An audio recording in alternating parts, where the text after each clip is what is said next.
aquí todos lo conocen, han podido ir más allá de esa puerta negra que puede parecer un poco un hospitalaria. Y lo que yo quiero hacer hoy, creo que era mucho para los estudiantes, lamentablemente hay muy pocos estudiantes, pero quería dar una lista panorāmica del programa y motivar a los estudiantes a acercarse al laboratorio. Y hay unos de nosotros unos estudiantes que para ellos el laboratorio es como un agujero negro, han sobrevivido bastante bien. Ok, entonces, antes de todo, palabras de agradecimiento, primeramente la universidad y la Vicerrectoría de Investigación por esta actividad, una muy buena oportunidad, una oportunidad muy importante para divulgar las investigaciones en la universidad, como lo mencionó Jorge. Lamentablemente hay muy pocos estudiantes, otra vez, un poco penoso. Pero habrá que trabajar en esta parte en el futuro. Como lo mencionó también Jorge, agradecer el apoyo sostenible que hemos recibido del Fondo SIC, el programa del MESIC desde el año 2007, un apoyo sostenido a través de 5 proyectos patrocinados desde 2007 que nos ha permitido construir, desarrollar este laboratorio de investigación y este programa de investigación. Evidentemente la Bucaramanga por todo el apoyo que hemos recibido, en particular de la Vicerrectoría de Investigación, todos los aportes y contribuciones de doña Sara y de Marta en particular. La Universidad de Puerto Rico, en particular el doctor Geraldo Morel, hemos tenido una muy buena colaboración al principio de estos esfuerzos y esta colaboración ha sido muy importante para nosotros. Más recientemente, con el Rochester Institute of Technology, hemos iniciado una colaboración con el Nanoimaging Laboratory, dirigido por el doctor Richard Elstone, y esta colaboración está bastante efectiva y productiva. Aquí tienen, por los que no conocen el laboratorio, unas imágenes de algunas actividades en el laboratorio. ¿Cuáles son la misión y las funciones del laboratorio y de nuestro grupo de investigación llamado Nanocarbon? Nanocarbon se dedica a la síntesis de las propiedades físicas de materiales nanoestructurados de carbono. Y estamos apuntando a nichos de mercados. ¿Por qué estos nanomateriales? Porque se espera que tengan un papel muy importante en los mayores avances que se necesitan para la humanidad, en áreas claves como la medicina, la energía y el medio ambiente, la electrónica y la tecnología de la información, el transporte, la seguridad y la nanofabricación. Entonces nosotros nos enfocamos en nuevos nanomateriales y también en nuevos métodos para elaborar esos materiales nanoestructurados de carbono. ¿Y por qué? Porque los más importantes impactos en nanociencia y en nanotecnología han venido de grandes avances en la síntesis de los materiales.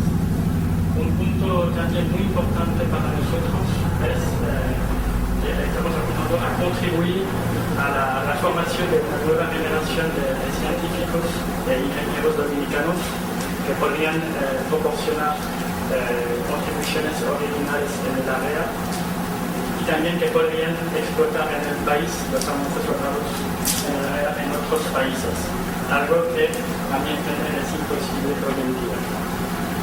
Los materiales nanoestructurados de carbono, como ya mencioné, tienen un alto potencial para contribuir a la revolución tecnológica de la nanotecnología. Incluyen el grafeno, los nanotubos de carbono. Aquí tienen una representación de un modelo molecular hecho por la Universidad de Tokio, donde ven una lámina monoatómica de grafito llamada grafeno, que se enrolla sobre sí misma para formar un nanotubo de carbono. Okay. También los esos materiales incluyen los fullerenos, como por ejemplo la molécula C60, cristales y capas delgadas de carbono sp3, nanorombres de carbono sp3, materiales híbridos que están compuestos de algunos de esos materiales, más recientemente de algunas capas monoatómicas de longdaleíta, también carbine, y hay muchos otros materiales previstos por simulaciones o todavía desconocidos. Tienen aquí una portada del Material Research Society Bulletin en 2010 que trataba de la tecnología después de la era del silicio. Y estaban presentando una nanotecnología basada en materiales nanoestructurados de carbono, como el grafeno, nanotubos de carbono, el C60 y el diamante. Para que tengan una idea del interés a nivel internacional de los materiales nanoestructurados de carbono, aquí ven la evolución de las publicaciones en revistas indexadas entre 2004 y 2013, no tengo un pointer, aquí ven con esas dos flechas rojas la evolución para los nanotubos de carbono y la evolución para el grafeno. En 2013 había más de 15.000 artículos en revistas indexadas que trataban sobre nanotubos de carbono y en el mismo año más de 12.000 artículos que enfocaban en el grafeno. Actualmente hemos visto un crecimiento exponencial de las publicaciones en el grafeno desde el año 2004, que es el año de la primera síntesis del grafeno, y ven entonces que en 2013 hay más de 14.000 publicaciones en revistas indexadas. Algo muy importante también es el factor de impacto de estos nanomateriales. Ven que para el grafeno presenta el mayor factor de impacto, superior a 120. Entonces, eso muestra el gran interés y el gran impacto de un punto de vista científico y tecnológico que han recibido esos nanomateriales. Ya lo mencioné, algo muy importante para nosotros es el aspecto formativo del programa, en el contexto local que conocen. Entonces, desde 2010, que es el laboratorio fue inaugurado al final del año 2010, hemos incorporado en el programa 11 estudiantes de la Pucamaima, ¿okay? Y han tenido la oportunidad de iniciar una formación en investigación aplicada en materiales nanoestructurados de carbono. Y eso constituye oportunidades formativas únicas en el país. Han participado en la mayor parte, en casi todas las actividades de la investigación, y aquí ven algunas fotos representativas. Por ejemplo, han tenido la oportunidad de recibir entrenamiento para el uso de instrumentos científicos de punta. Por ejemplo, aquí tienen la foto del medio arriba, un estudiante que recibe un entrenamiento de un experto que trabaja en una empresa en el Silicon Valley que produce láseres ultravioleta profundos. Y esta compañía trabaja, por ejemplo, con Seagate, también con el MIT e incluso con el IGU. Entonces, esas son oportunidades muy valiosas. Algo muy importante es que esos estudiantes producen nuevos conocimientos. Por ejemplo, y eso se traduce con la participación en artículos publicados en revistas indexadas. Aquí tienen el último artículo que se ha publicado en 2014 y en la lista de los autores hay 3 estudiantes, 2 puertorriqueños, o sea, 2 estudiantes de la Universidad de Puerto Rico y un estudiante de la Pucamaima. Yo digo estudiante porque, bueno, en ese tiempo Hermes ya había egresado de la Pucamaima, pero siendo estudiante, alguien que todavía no tiene un doctorado e incluso varios postdocs. Y también presentaciones en el Congreso Internacional organizado por el MESIT. y es un foro bastante interesante porque aquí, por ejemplo, en la imagen de arriba tienen a Christopher presentando sus resultados al frente de expertos internacionales de la Universidad de Puerto Rico, de Chile, de Cuba, y es un foro muy interesante. Yo creo que Christopher ha recibido una retroalimentación muy valiosa durante la sesión de discusión. Igualmente, Hermessi tuvo la oportunidad de presentar sus resultados en junio de 2012 y en la asistencia había un experto muy reconocido en el área de las nanopartículas metálicas en el Argonne National Laboratory. También se vuelven transmisores de conocimiento. Aquí, por ejemplo, tienen una foto de estudiante de Christopher otra vez organizando una visita para alumnos de Ibiza, en 2012. Entonces, eso se entiende que son experiencias formativas muy valiosas. Siempre hablando de formación, no puedo impedirme de presentar ese extracto de una carta enviada por el Premio Nobel de Química en 1996, Sir Croton. Recibió el Premio Nobel en 1996 por el descubrimiento del C60. Un extracto de una carta enviada en 2008 al presidente de México y decía, hablando de la nanociencia, este campo de investigación de manera evidente promete proporcionar los avances tecnológicos que se necesitan de manera urgente para superar la mayoría de los asuntos globales de sostenibilidad que enfrenta no solo México sino también el resto del mundo en el siglo XXI. Aparte del hecho evidente de que un país sin una corte de científicos y tecnólogos entrenados en un campo dado difícilmente puede hacer contribuciones originales a este campo, la experiencia ha mostrado que tampoco puede explotar los avances en el campo que se logran en otros lugares. Eso es sentido común, pero me permito de divulgar eso porque es parte de es una situación de un premio Nobel y es muy relevante en el contexto nacional.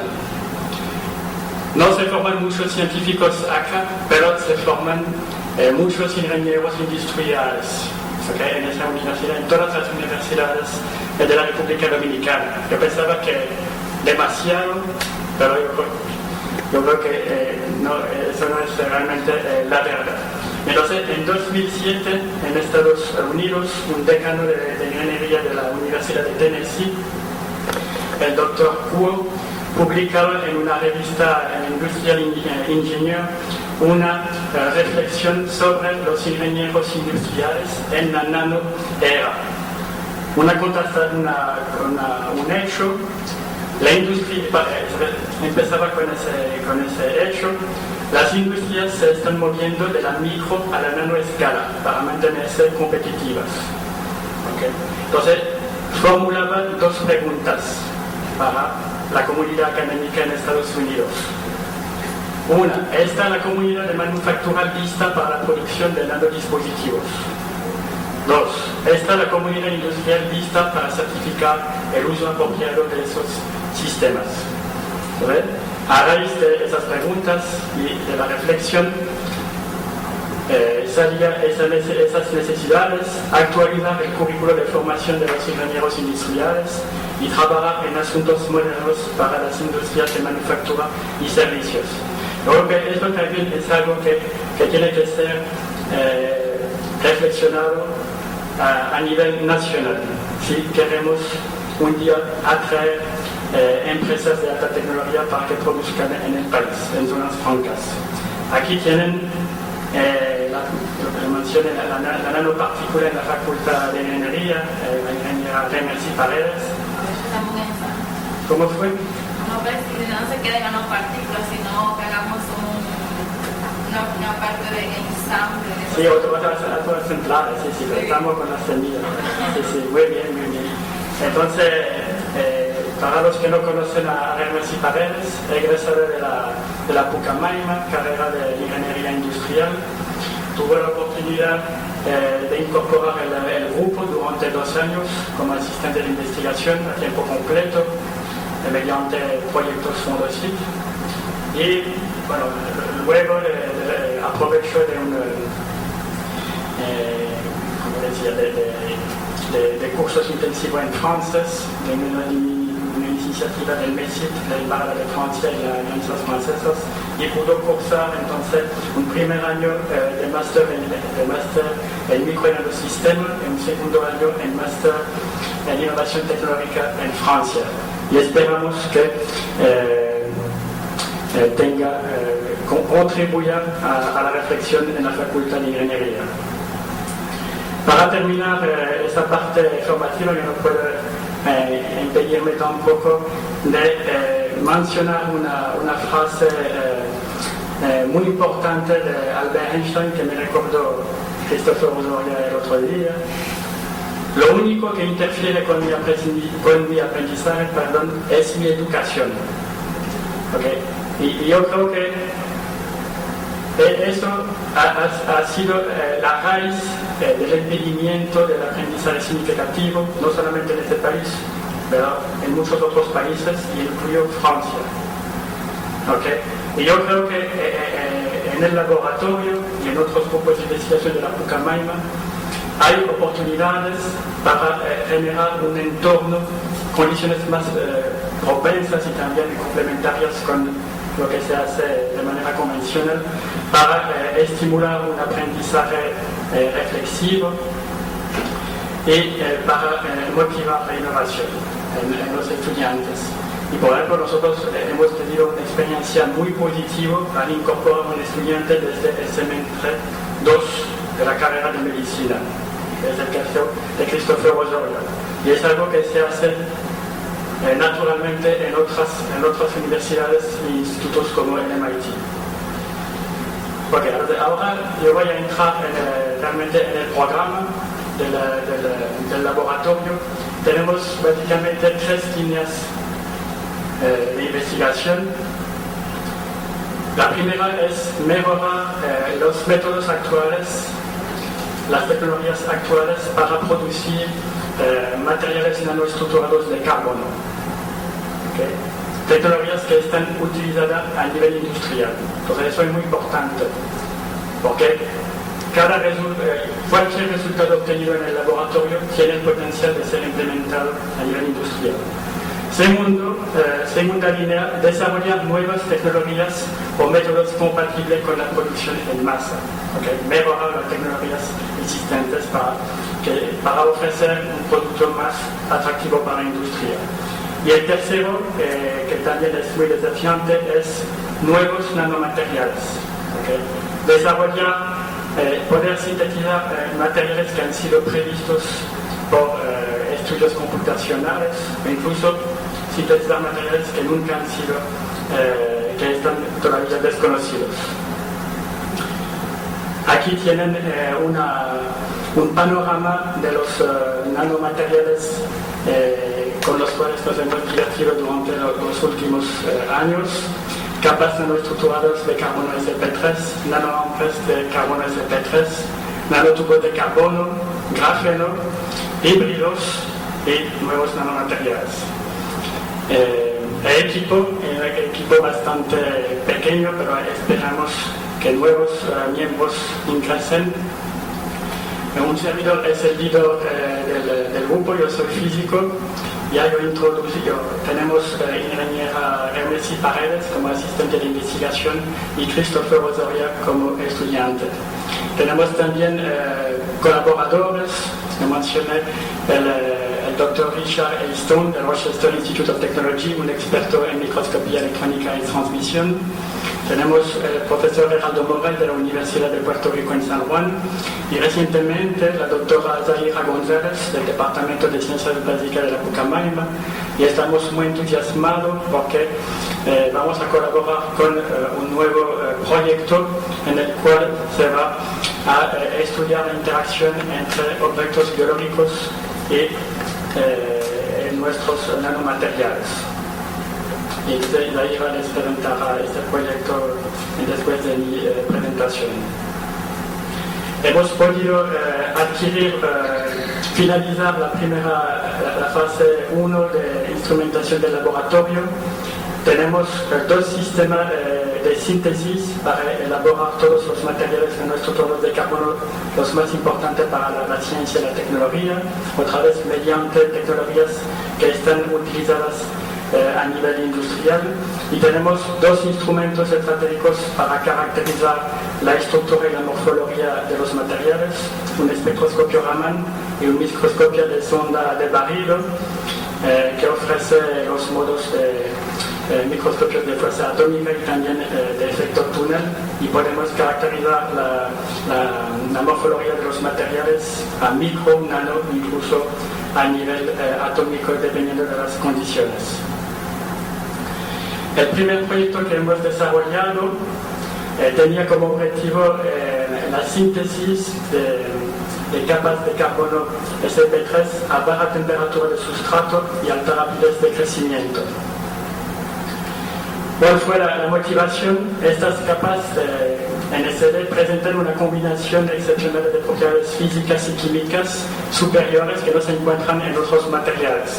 Aquí tienen la lista de las principales propiedades: alta dureza, alta rigidez, bajo coeficiente de fricción, reactividad química muy baja, biocompatibilidad, alta conductividad térmica, bajo coeficiente de expansión térmica, afinidad electrónica negativa dependiendo de los enlaces en la superficie, alta transparencia en un amplio rango de larga de onda, y todo eso hace que esos materiales son de gran interés para la ingeniería. Hay muchas aplicaciones potenciales con altos beneficios sociales y económicos. Existen aplicaciones actuales, por ejemplo la más famosa tiene que ver con el revestimiento de herramientas cortantes y piezas mecánicas para protegerlo del desgaste mecánico, pero hay muchas otras nuevas aplicaciones potenciales. ¿Okay? Por ejemplo, la protección de implantes, sensores, electrodos electroquímicos y dispositivos bioelectrónicos, pozos de calores para transistores y circuitos integrados, fuentes frías de electrones para pantallas delgadas y flexibles y para fuentes de rayos X, brazos y puntas de microscopios de fuerza atómica para ser utilizado en la fabricación. Eso es muy importante porque esos microscopios constituirán una herramienta de fabricación básico en el futuro. Máscaras para la litografía de la nanoimpresión, y también muy importante, sistemas micro y nanoelectromecánicos para, por ejemplo, ser inyectado en el cuerpo humano. Una condición para permitir todas esas nuevas aplicaciones es la integración de esas capas con otros materiales muy importantes para la tecnología, por ejemplo, semiconductores y polímeros. Pero para eso hay un asunto para resolver, es que la mayoría de los procesos de elaboración actuales requieren de una temperatura de sustrato demasiado alta para esos materiales que son sensibles a la temperatura, típicamente superior a 400 grados Celsius. Entonces nosotros nos hemos enfocado en la deposición en vapor químico térmico, especialmente asistida por filamentos calientes. En esa tecnología consiste en generar un plasma encima del sustrato donde especies inducen reacciones que conducen al crecimiento del material dado en función de las condiciones empleadas. ¿Okay? Entonces, típicamente cuando se utiliza un hidrocarburo altamente diluido en hidrógeno, uno puede conseguir un amplio rango de estructura, de capas, con microestructura o nanoestructura. Nosotros nos hemos enfocado en un método no convencional mediante esta tecnología. No hemos utilizado un gas, sino hemos investigado el uso de fuentes sólidas de carbono. Eso se había hecho anteriormente a más alta temperatura, a 900 grados Celsius, y nosotros tuvimos la idea de investigar ese método a más baja temperatura, por debajo de 200 grados Celsius. Y entonces Este método proporciona una corta duración de inducción para la enucleación, una alta conversión del carbono, una alta densidad de nucleación, una alta rapidez de crecimiento.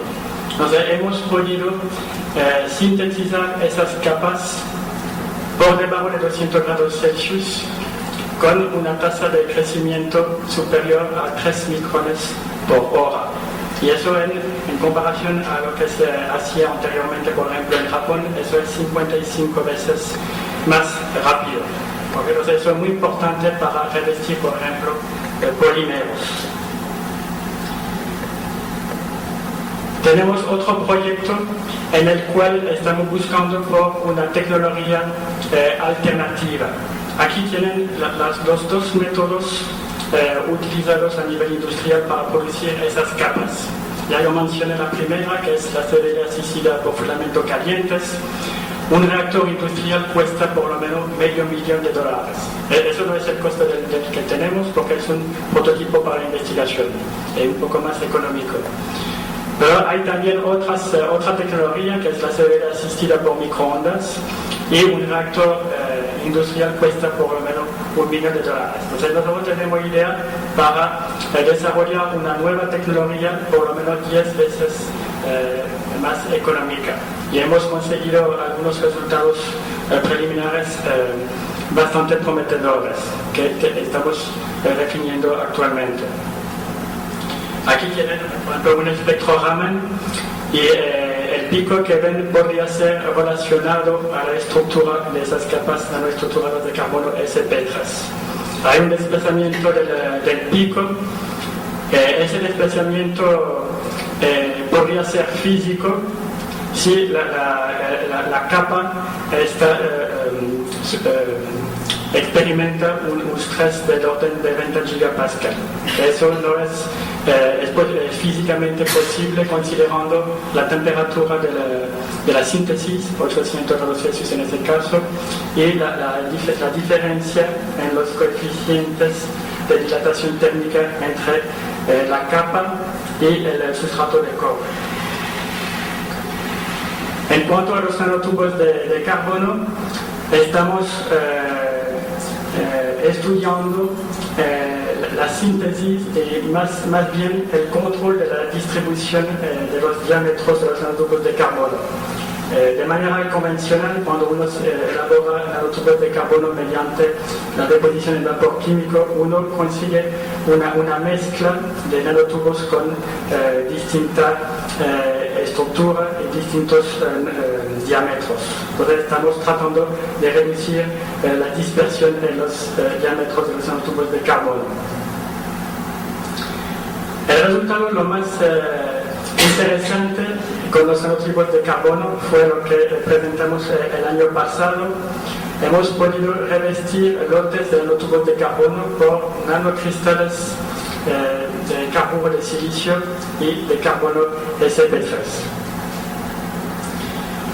Básicamente, entonces hemos podido revestir los nanotubos por granos de 10 nanómetros de tamaño en promedio. Hemos podido comprobar que esos granos son nanocristales de carburo de silicio y de carbono sp3. De manera importante, el revestimiento se ajusta a la geometría de los nanotubos, lo que se llama el conformal coating en inglés. Y de manera muy importante, la temperatura del revestimiento se opera a una temperatura por debajo de 200 grados Celsius, a comparar con lo que se había hecho anteriormente, que era 650 grados Celsius. Y muy importante, el método es compatible con la producción en masa. ¿Okay? Entonces, eso es muy importante porque el revestimiento tiene el potencial para mejorar las propiedades físicas y químicas de los nanotubos de carbono. ¿Cuál fue la motivación de nosotros? La motivación fue de combinar de manera sinergética las propiedades estructurales, físicas y químicas de ambos materiales. De un lado los nanotubos de carbono y del otro lado los nanocristales de carbono sp3. Para formar un nuevo material con nuevas propiedades para posibles distintas aplicaciones. Y eso es algo que no es descabellado porque se ha previsto que enlaces entre nanotubos y nanocristales de carbono sp3 pueden ser químicamente y mecánicamente estables. ¿Dónde se podría aplicar ese tipo de híbrido? Esos son, yo voy a presentar dos ejemplos en tecnologías basadas en la emisión de campo, donde se utilizan los nanotubos de carbono como emisores de electrones. Ya hace varios años, en 98, Samsung había mostrado un prototipo que utilizaba justamente esa tecnología. Los nanotubos están en un dispositivo en el vacío, está en un sustrato conductor y hay una rejilla de extracción que permite extraer los electrones de la punta de los nanotubos en un campo eléctrico de baja intensidad. El problema es que en el vacío siempre existen impurezas y en el tiempo átomos de oxígeno forman enlaces con la punta de los nanotubos de carbono. Entonces la emisión electrónica cae rápidamente en el tiempo. Entonces es necesario, para explotar esta tecnología, revestir los nanotubos de manera conformal con un material inerte desde un punto de vista químico y que pueda mantener la emisión electrónica. Entonces, un revestimiento de carbono sp3 podría tener ese potencial porque presenta esas dos propiedades. Otra aplicación en materiales compuestos termoresistentes, en el cual una capa protectora puede proteger la oxidación térmica de los nanotubos de carbono. Entonces, hay varios investigadores que han intentado revestir de manera conformal los nanotubos de carbono por clústeres, por nanocristales de carbono sp3, mediante la tecnología de deposición en vapor químico asistida por filamentos calientes, pero lamentablemente las condiciones bajo las cuales la densidad de nucleación en los nanotubos de carbono aumenta corresponde en condiciones donde los nanotubos son destruidos por los radicales de hidrógeno que están presentes en grandes concentraciones en esta tecnología. Entonces eso indicaría una limitación para lograr el revestimiento conformal de los nanotubos de carbono. Entonces nosotros partimos del resultado anterior que presenté sobre la síntesis de capas de carbono sp3 a baja temperatura y alta tasa de crecimiento mediante fuente sólida de carbono. Y también podemos adaptar ese sistema para producir capas de carbono de silicio y mezclas. Capas de carbono de silicio y clústeres de carbono sp3. Entonces, una pregunta muy sencilla, partiendo de este resultado, es: ¿podríamos utilizar ese método para revestir los nanotubos de manera conformal antes que estén destruidos por los átomos, por los hidrógenos atómicos? ¿Okay? Entonces, lo que hicimos hemos dispersado nanotubos de carbono en el sustrato y por debajo del sustrato hemos colocado una fuente sólida de carbono. Y hemos podido lograr este resultado. Aquí tienen otra vez imágenes de microscopía electrónica inválida, donde ven nanonombres con un diámetro de entre 100 y 200 nanómetros. Las imágenes muestran un revestimiento altamente conformal con granos de tamaño inferior a los 10 nanómetros y hemos utilizado una amplia gama de técnicas de caracterización complementarias para determinar la estructura del revestimiento. Y entonces hemos podido comprobar que ese revestimiento es de nanocristales de carbono de silicio y de nanocristales de carbono sp3. No voy a entrar en los detalles, pueden estudiarlos en esta publicación. Quiero mencionar que también estamos trabajando en la contrapartida del nanotubo de carbono en cuanto a la hibridación, que son los nanonombres de carbono sp3 y cables coaxiales de carbono sp3. Y estamos interesados en elaborar esos objetos por un método de fabricación bottom-up.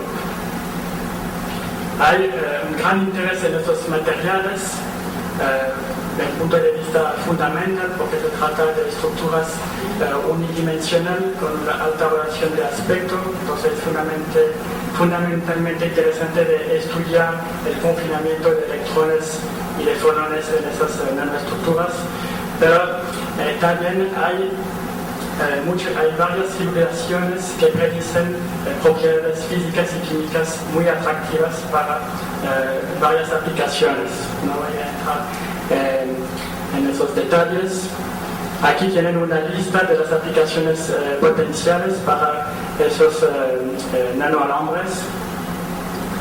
Sistema de disipación de calor en varios dispositivos electrónicos, biosensores para el diagnóstico médico, sensores medioambientales, transistores de efecto de campo, detectores ultravioleta resistentes a radiaciones especiales, nanocompuestos estructurales avanzados, dispositivos para la fotónica, la computación y la criptografía cuántica.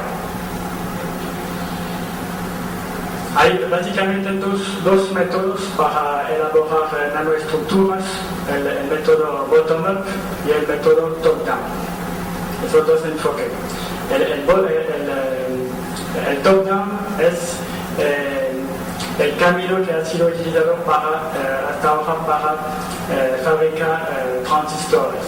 ¿Okay?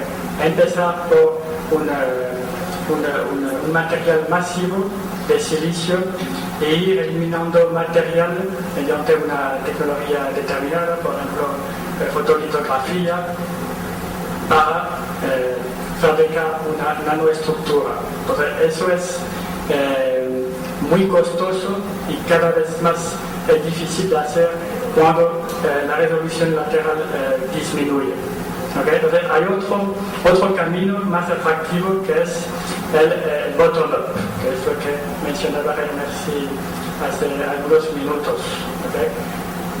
Y ese método es lo que pasa es que se empieza con elementos básicos, que pueden ser átomos, moléculas, clústeres, y se genera un entorno en los cuales esos elementos se van a asemblar para formar una nueva estructura. ¿Okay? Y de esta manera que se forman los objetos biológicos en la naturaleza. Entonces nosotros tenemos dos ideas para elaborar esas redes de nanoalambres por un método bottom-up.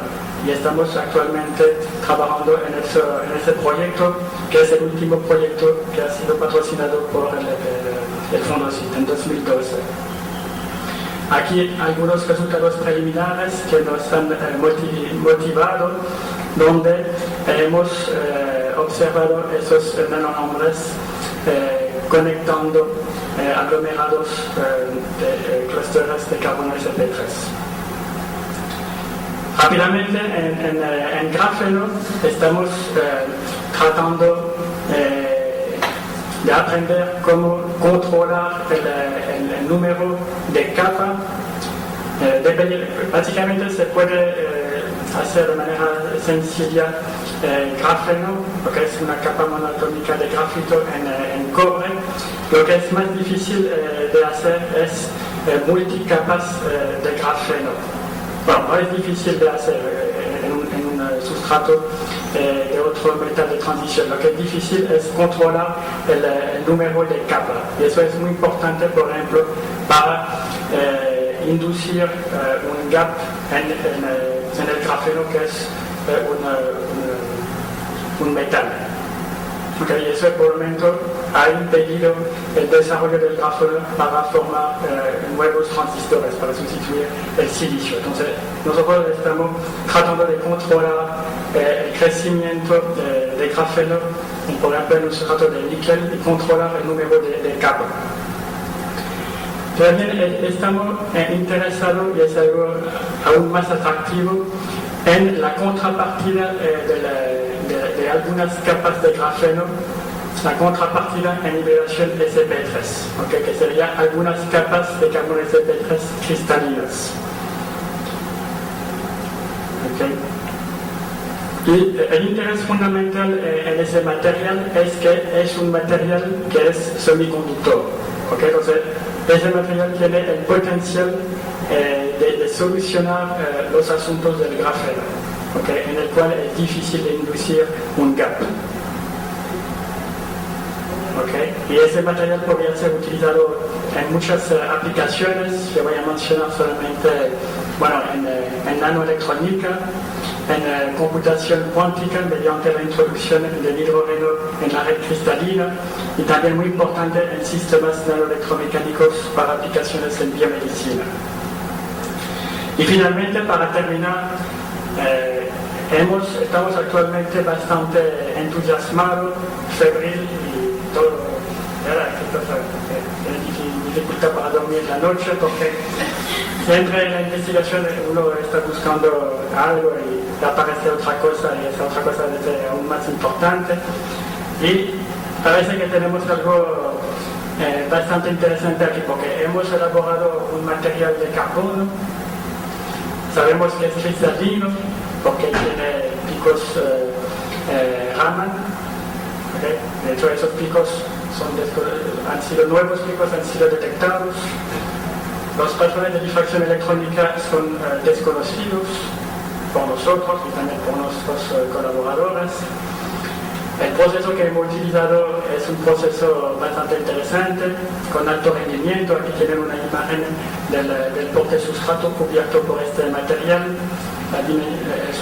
Ahí el porte-sustrato tiene un wafer de silicio de 2 pulgadas.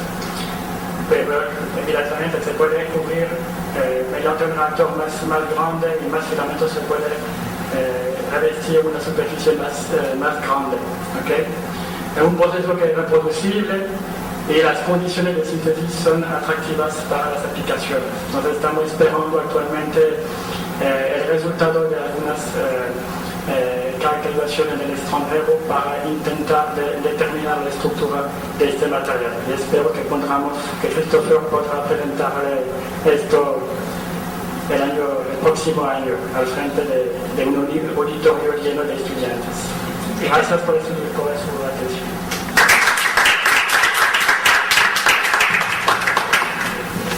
¿Tiene tanto beneficio usar la nanotecnología? ¿Por qué que, por ejemplo, en este país, cuáles son las principales barreras que hay en este país para darle aplicaciones a la nanotecnología?